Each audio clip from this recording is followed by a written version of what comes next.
Fans finally have confirmation. Katt Williams revealed that 50 Cent cut 7 huge names from the Netflix Diddy documentary. And these weren't just random faces. These are some of entertainment's most famous figures. Katt called it months ago, and now it's all coming to light. Katt has joined the Netflix documentary drama, speaking freely about how 50 Cent protected certain celebrities while keeping the truth hidden. On Club Shay, he said, "All lies will be exposed, and now the moment has arrived." This video uncovers which sudden names were erased, why they were shielded, and how Katt Williams predicted it all before anyone else. Rumors of bribes and hidden connections show some people are untouchable, whether in the dirty tapes or on Netflix. This is the real story they didn't want you to see. In 20 years, won't do an interview. Nobody's ever talked to her, and she's never been interviewed anywhere. And now, understand, I'm not talking about one person. What I just told you applies to 7 people. How they all end up with that. That's part of what you get. I came in this business saying I was going to expose. When I talked about Michael Jackson, when I talked about R. Kelly, they canceled me for these things because why would you talk about another black dude? Race is not where the line is drawn. It's God's side and the other side. And we don't care nothing about the other side. Period. All of these big dick deviants is all catching hell in 2024. It's up for all of them. It don't matter if you Diddy or whoever you is. TG Jakes, any of them. All lies will be exposed. That's all. And anyone who takes that the wrong way, know why they take it the wrong way. The truth is the lie. We're skipping Jay-Z and Beyonce because their stories are well known.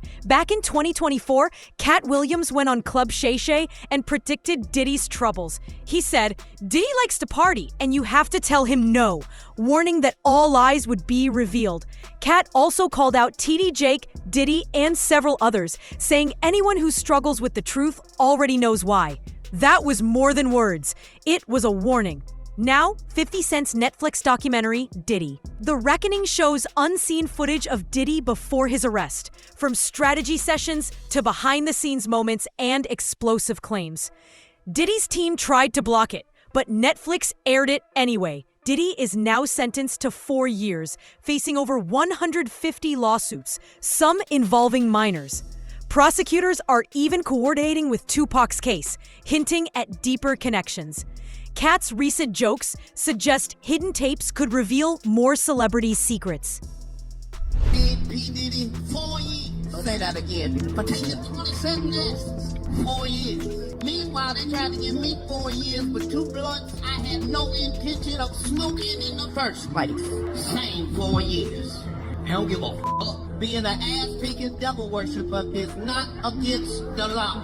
They put that man on a whole RICO because they thought he was f***ing for China. They said, bring out the 9 niggas walked out there. That ain't even get the law. Go on and get you found. That man liked this so much as his punishment. They sent him to the place with the most. So I ain't gonna say shit. It may sound unbelievable, but Katt wasn't joking. He's been revealing the truth all along. He knows the events, the players, and who got protected.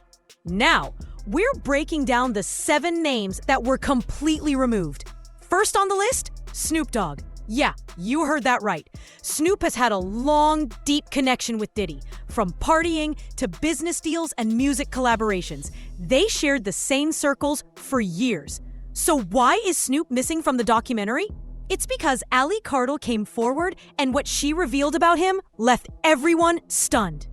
Everybody knew that Snoop Dogg, not again, mentioned him in December of 2020, but everybody beat the hell out of me. Through you, that can't be true. What the hell do I know, right?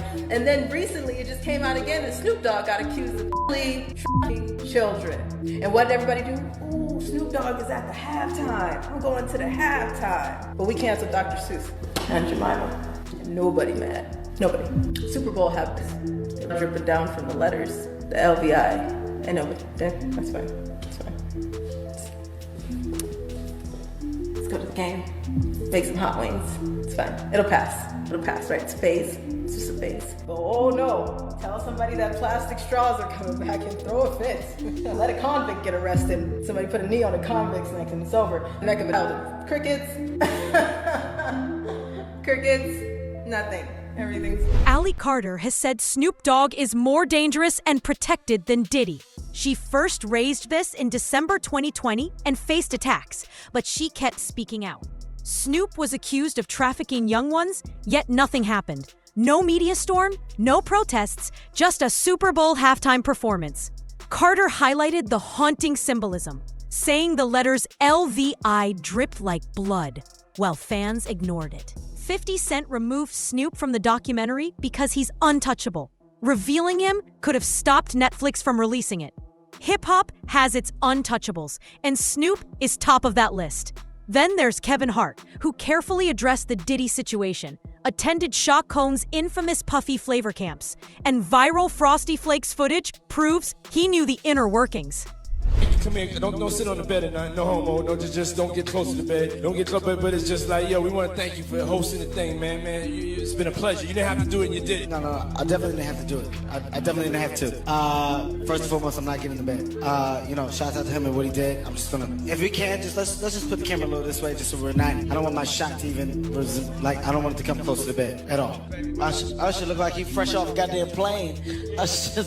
Fresh off the guard stage. That's my brother right here from day one. We used to wake up and, pause, but like, check this out.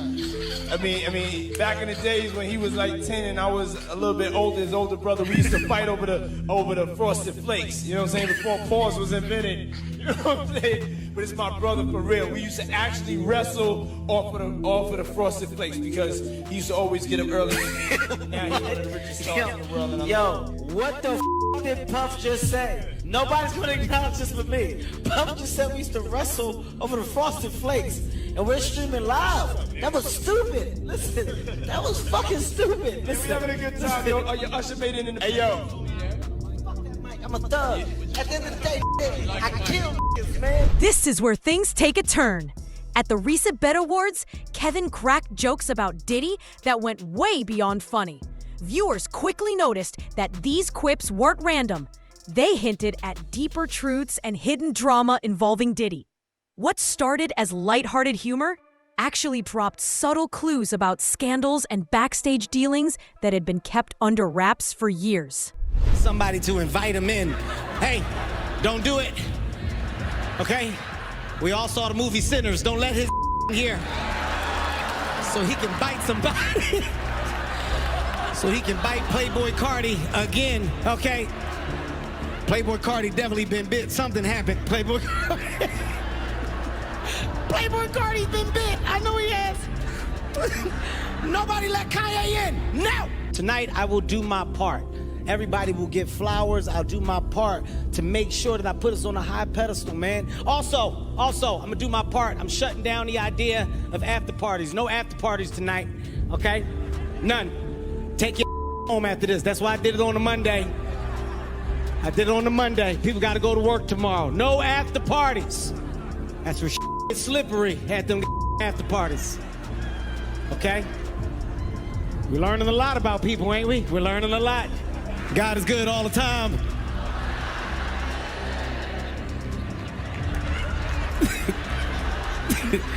Kurt, that makes it right. Whatever I just said goes away.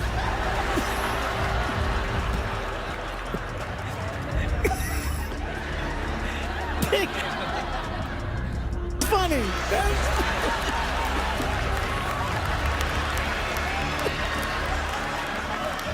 Kevin made jokes about after parties, saying that's where things get slippery, followed by, "We learning a lot about people, ain't we?" and "God is good all the time." At first, it sounded like normal Kevin Hart comedy, but a closer look shows he was sending a message. He even stated, "No after parties tonight," and purposely set the show on a Monday, making sure everyone had work the next day. That was no coincidence. It was deliberate. Then comes Orlando Brown. Known for his shocking statements, Orlando claimed that Kevin Hart received $50 million to, as he said, unvirgin his whole. These bizarre allegations add another layer of controversy to Kevin's jokes and the hidden drama hinted at during the BET Awards. No, this is freedom papers.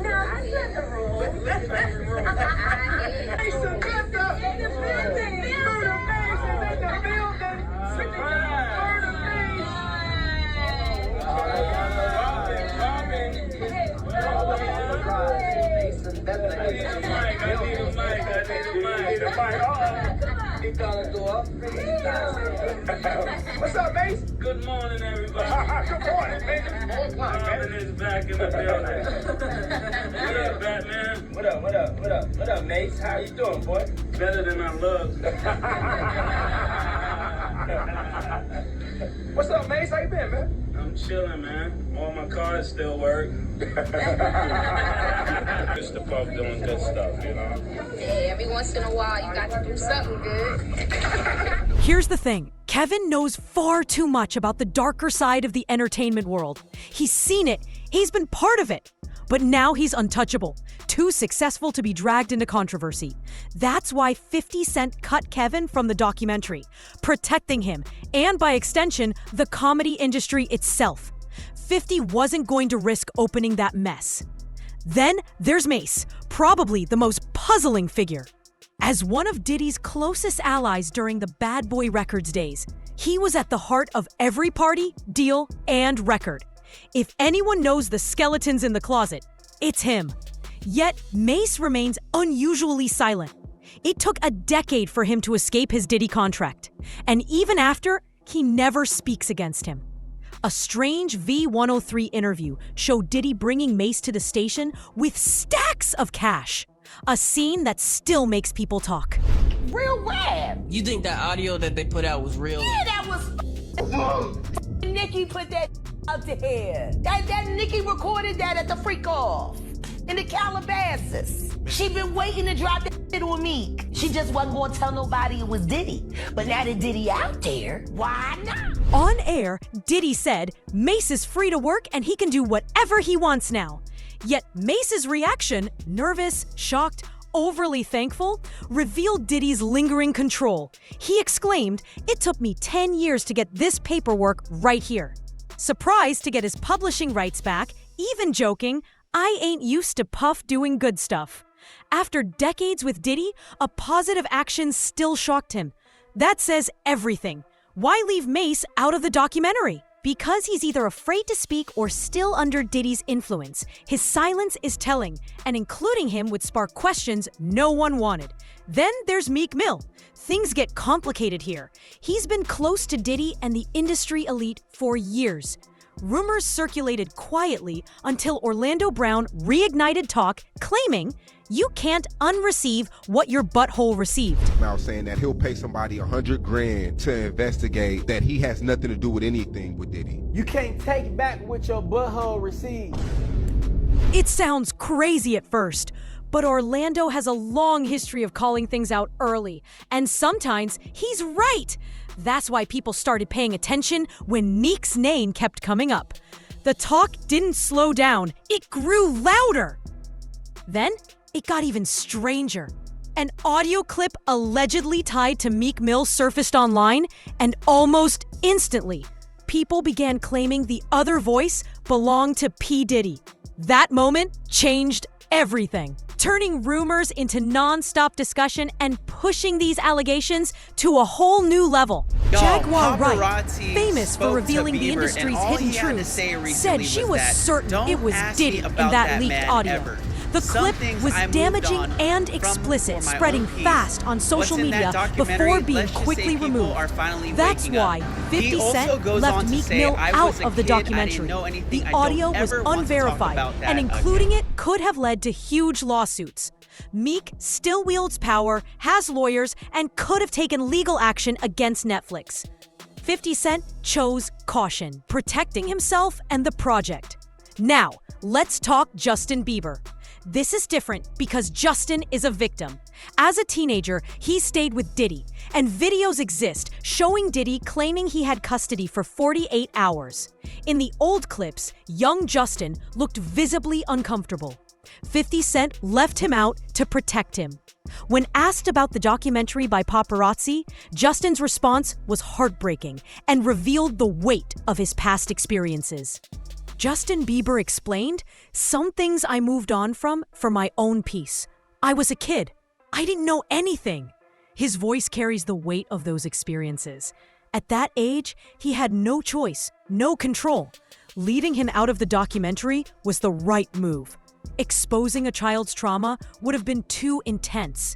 Now, Justin is married, has kids, and 50 Cent protected his privacy and healing.